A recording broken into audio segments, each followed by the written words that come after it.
Palestinians have voted in municipal elections for the first time since the Gaza war began.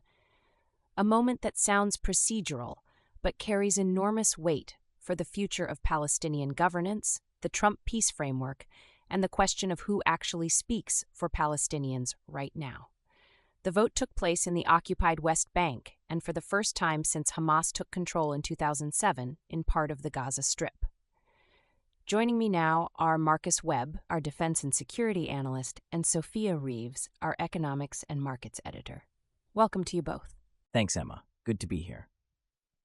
Look, the headline fact here is that this is the first vote in any part of Gaza in nearly 20 years, and it happened in tents and bombed-out buildings in Deir al-Balah. That tells you everything about the conditions. Hamas didn't field a party slate, but here's what's important. Hamas-affiliated candidates did appear on individual lists, which means this vote is also a live test of Islamist support at the grass line. The security dimension can't be ignored either. The IDF arrested a Palestinian Islamic Jihad battalion commander in Jenin on the same day. That's not a coincidence of timing. That's a reminder of who controls the operating environment for Palestinian politics. Sophia, from your perspective, what's the broader significance when you look at what this vote is actually supposed to achieve? Well, I think what we're seeing is a vote that's doing two different jobs at once, and they're in tension with each other. On one level, it's a genuine local governance exercise. Water, roads, electricity, that stuff matters enormously for people living under occupation or in a war zone. But on the other level, it's clearly tied to the Trump administration's reform conditions for any Gaza reconstruction framework.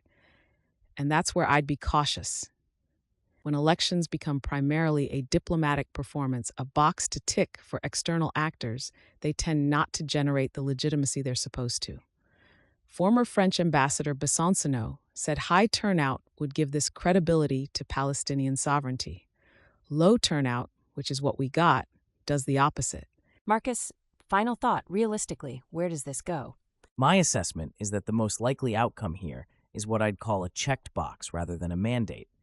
Fatah ran essentially uncontested, no real opposition field. The PA gets to point to an election and satisfy the reform checklist, but Hamas will say, look, we stayed out, we weren't beaten.